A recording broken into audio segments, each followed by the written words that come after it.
शुरुआत करते हैं रिपोर्टर्स रिपोर्ट के साथ। खबर मध्य प्रदेश के रीवा से है, जहां पर मनगवा तहसील में स्थगन की फाइल हटाने के लिए एसडीएम के रीडर ने 10,000 की रिश्वत मांगी। वहीं लोकायुक्त ने रिश्वत लेते रीडर को रंगे हाथों पकड़ लिया। आपको बता दें कि अभी एसडीएम के रीडर कमलेश तिवारी पर लोकल की कार्रवाई हुई है। एक आवेदक है विपुल मिश्रा, जो सेमरी कला के रहने वाले हैं, मनगवा तहसील के। ये बेसिकली कृषक हैं। इनके द्वारा एक आवेदन दिया गया था, एक शिकायत की गई थी मेरे पास लोकायुक्त कार्यालय रीवा में, जिसमें इनके जमीन का किसी अन्य व्यक्ति से विवाद चल रहा है, जिसका तहसील कोर्ट में इन्होंने तहसीलदार के पास लगाया था। वहां से ये चूंकि केस हार गए तो इन्हें अपील की थी उसमें एसडीएम मनगवा के। उस अपील में सामने वाली पार्टी को एसडीएम के द्वारा जो है उसमें स्टे दे दिया गया था। तो उस स्टे को हटाने और जमीन का जो फैसला है उसको अपने आवेदक के पक्ष में करने के एवज में 10,000 रुपए की जो है मांग की गई थी। उनका जो रीडर है एसडीएम का कमलेश तिवारी, मनगवा तहसील एसडीएम कार्यालय में, उसके द्वारा पूर्व में 2,000 रुपए लिए जा चुके थे और आज जो है पुनः 10,000 रुपए की रिश्वत लेते हुए लोकल रीवा की टीम द्वारा आज उसे कमलेश तिवारी को ट्रैप किया गया। अभी कार्रवाई जारी है। वहीं रीवा जिले के सिरमौर जनपद पंचायत सीओ पर हुए हमले के कारण हालत उनकी नाजुक बनी हुई है। वहीं पुलिस ने मामला दर्ज कर आरोपियों की तलाश भी शुरू कर दी है। आम आदमी पार्टी ने इस हमले को लेकर पुलिस अधीक्षक कार्यालय में ज्ञापन पत्र सौंपा है और इससे पहले संयुक्त मोर्चा के आह्वान पर कर्मचारियों ने कलम बंद हड़ताल करना शुरू कर दिया था। जनपद पंचायत सिरमौर के जो सीओ के ऊपर जो है जिस प्रकार से विधायक केपी त्रिपाठी ने षड्यंत्रपूर्ण तरीके से अपने गुर्गों को भेजकर 28 लोगों के द्वारा जिस प्रकार मारपीट करवाई और जिस प्रकार से राजेंद्र शुक्ला ने जो है एक दुर्दांत अपराधी को जो है विधायक बनाकर हमारे क्षेत्र को जो सौंपा, उसका दुर्भावनापूर्ण तरीके से जिस प्रकार से शासन प्रशासन इस पर ध्यान नहीं दे रहा है कि अपराधी जो मारपीट किए वो सारे लोग उसके मित्र थे, कोई मंडल था, कोई कमंडल था, कोई उनके साथी थे, सारे लोग थे। अब केपी त्रिपाठी बता रहे हैं सीओ साहब, मैं क्योंकि मैं खुद लेने सिरमौर गया था उनको, लाके रात को 11:30 बजे मैंने यहाँ पर उनको एडमिशन कराया है। उन्होंने सारी बात मुझसे बताई है, पहली बाइट मैंने ही उनकी ली थी। तो उन्होंने ये बताया कि केपी त्रिपाठी स्वयं उस गाड़ी पर बैठे हुए थे। तो उसी बात को लेकर आज हम लोग ये कहने आए हैं कि उनके ऊपर कार्रवाई तो हो गई, लेकिन विधायक सेमरिया के ऊपर ये षड्यंत्र को रचने के लिए इसको जो है जो षड्यंत्रकारी साजिश है, जिस प्रकार हमारे जो है शहर अध्यक्ष जो है इसके बारे में आपको बताएंगे कि इसमें कौन सी धारा लगेगी। सबसे पहले मैं आपको बता दूं, केपी त्रिपाठी जी जो भाजपा के विधायक हैं सिमरिया से, उन्होंने अभी हाल में ही आपके पिछले 2 महीने पहले आपके रीवा उर्रहट मोहल्ले स्थित शराब की दुकान पर, जहां उनका विधानसभा क्षेत्र नहीं है, वहां पर उन्होंने जबरिया घुस करके उकसा करके लोगों से मारपीट करवाई। उस पर विधायक के खिलाफ कोई कार्रवाई भाजपा द्वारा नहीं की गई, ना ही कोई अपराध दर्ज किया गया, जबकि पीड़ित घायल था, कोई कार्रवाई नहीं की गई। प्रमोद शर्मा जी के ऊपर 2 साल पहले सिमरिया में जानलेवा हमला हुआ, जिसमें उन्होंने लिखित शिकायत थाना को दिया था, एसपी साहब को दिया था। इनका इलाज दिल्ली तक में चला था। उस पर सिरमौर के विधायक के खिलाफ कोई कार्रवाई पार्टी द्वारा नहीं की गई, पुलिस द्वारा नहीं की गई। तो लगातार भारतीय जनता पार्टी के जो लोग हैं, अभी हाल ही में सत्येंद्र उर्फ गुड्डा का ऑडियो वायरल हुआ जिसमें प्रमोद जी द्वारा संज्ञान लिया गया, वो भी केपी त्रिपाठी के मित्र बताए जा रहे हैं। तो केपी त्रिपाठी का जो ऑडियो अभी जो सीईओ के संबंध में वायरल हुआ था, उसमें स्पष्ट रूप से ये पार्टी मान रही है, लोग मान रहे हैं और खुद केपी त्रिपाठी जी मान रहे हैं, विष्णुदत्त शर्मा जी मान रहे हैं कि ऑडियो जो सीईओ और केपी त्रिपाठी जी के बीच का बातचीत का जो वीडियो ऑडियो है वो इन दोनों के बीच का ही है। अलग कोई वीडियो में टेम्परिंग नहीं की गई है, ऑडियो में टेम्परिंग नहीं की गई है। तो ऑडियो है क्या? ऑडियो में केपी त्रिपाठी जी धमका रहे हैं, और धमका किस लिए रहे हैं? उन्हीं लोगों के पक्ष में जो लोग इस केस के मुलजिम बनाए गए। वहीं खबर अमरोहा के ब्लॉक गंगेश्वरी क्षेत्र से है, जहां पर दढ़ियाल गांव के 150 घरों में बिजली गुल है, जिसके चलते ग्रामीणों ने प्रदर्शन किया है। ग्रामीणों का यह कहना है कि कई बार बिजली न आने की शिकायत की गई, लेकिन इसके बाद भी कोई सुनवाई नहीं की जा रही है। समस्या यही 10-11 दिन हो गए, बहुत परेशान है। बच्चे ही परेशान, लाइट 10-11 दिन से आ ही नहीं रही, बहुत बड़ी समस्या है। कह रहे हैं तो लोग मतलब कोई आगे तक सुनवाई नहीं मतलब कर रहे हैं।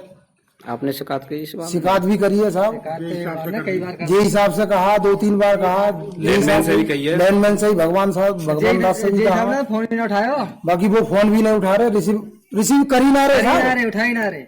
ये क्या समस्या है? समस्या साहब ये है कि 10 दिन से पब्लिक सब परेशान है, बच्चे गर्मी में मर रहे हैं और कोई सुनवाई नहीं करता। और जब हमने पुकार वहां तक बिजली घर तक पहुंचाई तो कुछ जो आदमी कोई सुनने के लिए तैयार नहीं। जो आदमी विरोधी हैं वो ये कह रहे हैं कि बिल दिखाओ, कि ये दिखाओ। बिल गैर बिल ये 15 दिन का छोड़ थोड़ी देंगे। ये अगर हमारी बत्ती है जैसा 10 दिन बंद हो गई है तो अगर बिल हमें छोड़ दें तो ठीक है, और 1 महीना और ना दें। इसमें क्या दिक्कत आ रही है ट्रांसफार्मर में? ट्रांसफार्मर साफ हो गया, खुद ही आ रही।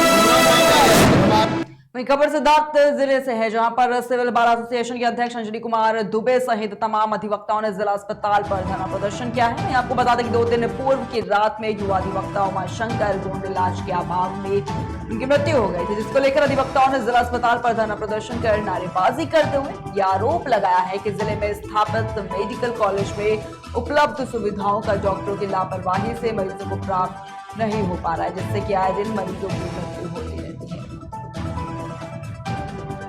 पूरा मामला यह है कि हमारे अधिवक्ता छोटे भाई श्री उमाशंकर गौड़ 16 तारीख को शाम को जिला अस्पताल एमरजेंसी में आए, जहाँ भी डॉक्टरों ने बिना कोई इलाज किए उनको रेफर कर दिया और जो एम्बुलेंस लेके गया वो रास्ते 2.5 घंटा विलंब किया, जिससे सामयिक इसके ऊपर हमारे डॉक्टर थी, जूनियर अधिवक्ता थी सोनी चौरसिया, उसके साथ झगड़ा हुई। तो विगत 1 सप्ताह के अंदर हमारे 2 भाई का निधन हुआ और सिर्फ जिला अस्पताल के डॉक्टर लापरवाही के कारण आए दिन यहाँ सिर्फ डॉक्टर दलाली करते, हर डॉक्टर अपना दलाल पाल रखे हैं, उनके द्वारा केस टिकट करते हैं, पैसा लेते हैं और जो वही दवा लिखते हैं जो उनकी दवा मतलब क्या कहते हैं कमीशन होती है, उनकी कंपनी की बनी होती है, खास दुकान में मिलेगी जो है उसी दुकान से प्राप्त होगी। इस प्रकार से डॉक्टर का रवैया है एकदम मनमाना है कि अपना प्राइवेट क्लिनिक चला रहे हैं, मोटी मोटी तनख्वाह ले रहे हैं और पूरा आम जनमानस एकदम त्रस्त है। कहने के लिए हमारे यहाँ बन गया मेडिकल कॉलेज,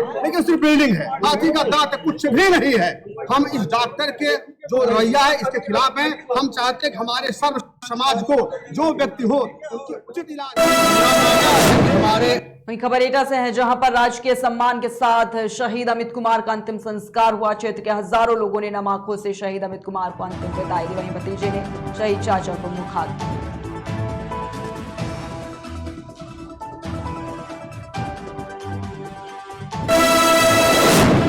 वहीं खबर बहराइच से, जहां पर वृद्ध ने युवक पर ठगी का आरोप लगाया है। आपको बता दें कि वृद्ध ने युवक से भेजने का झांसा देकर सारा पैसा हड़प लिया। बताना चाहिए कि वृद्ध ने युवक पर 1,62,000 रुपए लेने का आरोप लगाया, जिसके बाद वृद्ध ने चौकी नहसी में पात्र देकर न्याय की गुहार लगाई है।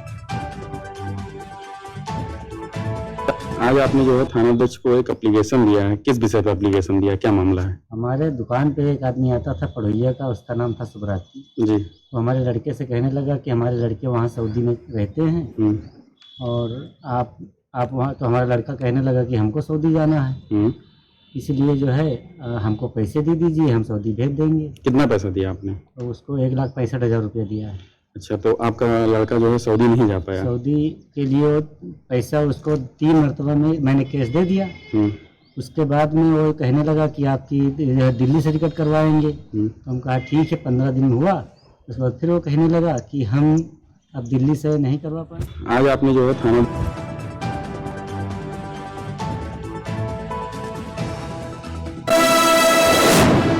जलेसर में यादव महासभा ने भगवान श्री कृष्ण की शोभा यात्रा निकाली है। शोभा यात्रा का शुभारंभ भाजपा जिला अध्यक्ष संदीप जैन ने हरी झंडी दिखाकर किया।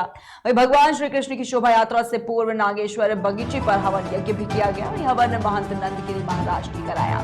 शोभा यात्रा नागेश्वर बगीचे से प्रारंभ होकर बाईपास महाराणा प्रताप चौक, तहसील रोड, शेरगंज, बड़ा बाजार, नाला बाजार मंडी, जवाहरगंज होते हुए निधौली चौराहे पर संपन्न हुई।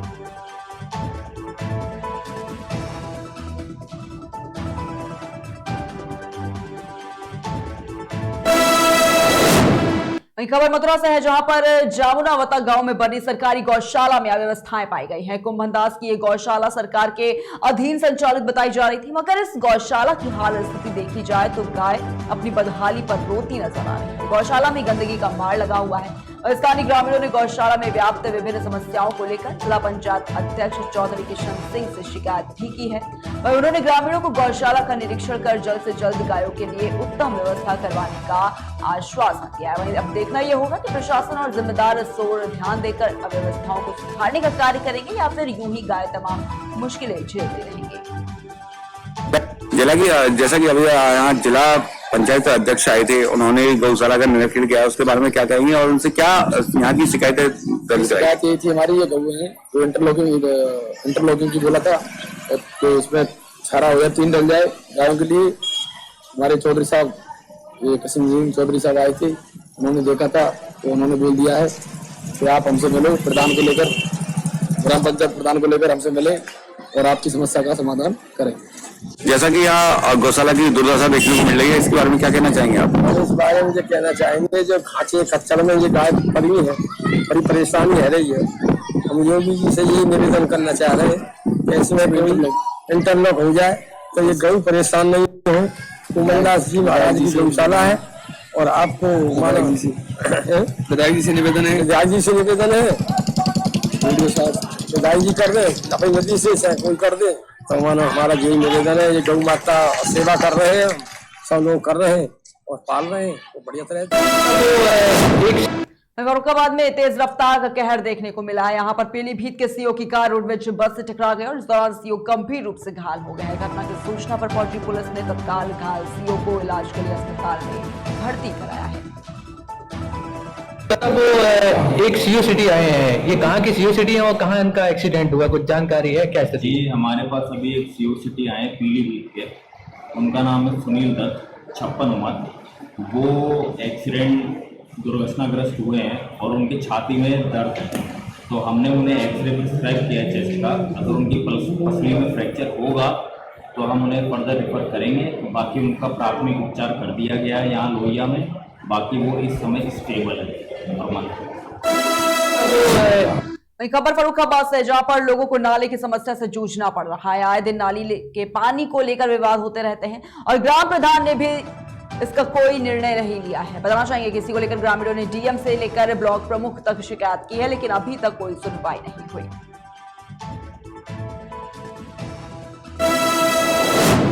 वहीं खबर एटा से, जहां पर जन्माष्टमी पर कृष्ण भक्तों में काफी ज्यादा उत्साह नजर आ रहा है। भगवान श्री कृष्ण के जन्म को लेकर ब्रज सजना शुरू हो चुका है, लेकिन दूसरी तरफ एटा जनपद के मारहरा में भी कान्हा के जन्म की तैयारियां जो है वो जोर शोर से शुरू हो गई है। पूरा कस्बा लाला के जन्म को लेकर उत्साहित है।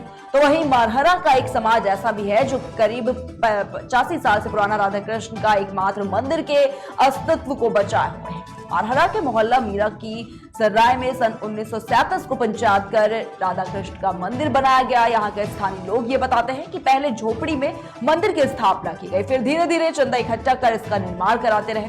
हैरत की बात यह है कि 85 साल तक मारहरा में भगवान श्री कृष्ण की यही एकमात्र मंदिर रहा, लेकिन आज इस मंदिर के लिए मोहल्ले के कोई समाज के लोग खुद आपस में चंदा इकट्ठा कर इसका रख रखाव करते हैं।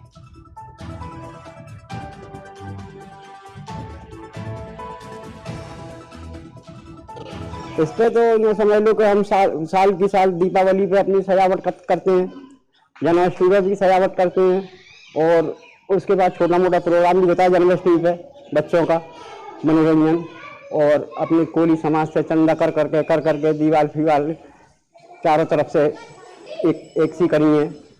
और इसी तरीक़ा से देखो अभी याद माना पड़ा है, कोली समाज पे जितना होता है हमारे पास उतना ही हम कर लेते हैं। अब ये जो मंदिर है राधा कृष्ण जी का, ये कितना पुराना मंदिर है? ये साहब बहुत पुराना मंदिर है और इससे पहले बनने से पहले बुजुर्गों ने यानी थोड़ी मढ़िया फड़िया डाल के और यहाँ वो इसका मंदिर का वो कराया, और जब धीरे धीरे चंदा इकट्ठा करके सन 1937 में इसका निर्माण कराया। फिर उसके बाद में धीरे धीरे हमारे कोरी समाज ने और इसकी बाउंड्री कराई, गेट भी बनवाया। इस तरीके से हम धीरे धीरे इसकी उन्नति करते चले आए। क्या नाम है चाचा आपका? जागरण सिंह। जागरण सिंह जी, इस मंदिर की क्या मान्यता है और कब इसका निर्माण किया गया? इसकी मान्यता है, हमें तो अभी कोई पता भी नहीं, हमसे भी पहले बना हुआ है जी, और कम से कम इसको बता रहे हैं 80 साल के लगभग अब है चुकी। 85 साल की हाँ हाँ, मैं एक अंदाजी बता रहा हूँ ना कि 80-85 साल रह गई। 70 मतलब 60 हज़ार बताते हैं, बड़े बूढ़े हमारे बताते हैं कि 60 हज़ार इसमें ईंट लगी हुई है। वहीं खबर सोनभद्र से है, जहां पर म्योरपुर विकासखंड परिसर में स्थित सभागार में जनजाति सुरक्षा मंच के राष्ट्रीय संयोजक और छत्तीसगढ़ सरकार के पूर्व मंत्री गणेश राम भगत ने कहा कि आज जनजाति समाज के लोगों को धर्मांतरित कराकर अन्य धर्मों के लोग उनके हक को हड़प रहे हैं। सिर्फ सरकार के भरोसे रहकर समस्या से मुक्ति छुटकारा नहीं पाया जा सकता और इसके लिए समाज को संगठित होना होगा और अपने हक की लड़ाई लड़नी होगी। और इस कार्य में बनवासी कल्याण मंच, आरएसएस सहित कई संगठन प्रयासरत हैं। से चलने वाली जो परंपरा है, उस परंपरा को स्वीकारना पड़ेगा और उस परंपरा को हमको टिकाए रखने के लिए हमको उसके साथ समरस होना ही पड़ेगा, तभी काम रुकेगा। और जितने हम लोग जो बात करते हैं हमारे गढ़ में देखिए मानर, अभी वर्ग में वहां पर जो अधिवेशन होगा तो बजाऊंगा। मैं उरांव जनजाति का हूँ, गीत भी जानता हूँ, नाचता भी हूँ, हमारे जाति का बोली भी जानता हूँ। है तो हमको आजकल क्या लगता है कि हम पढ़े लिखे हो गए या हमारे पास धन संपत्ति अच्छी हो गई, इसलिए मानर हम बजाएंगे तो हम छोटा हो जाएंगे, पूजा में हम जाएंगे हैं तो हमारा जो मान सम्मान दौलत का है वो हमको नहीं आना चाहिए। ये तो कई प्रकार की जो बातें आती है, इसके कारण धर्म के छोटे से ब्रेक के लिए जल्द हाजिर होंगे।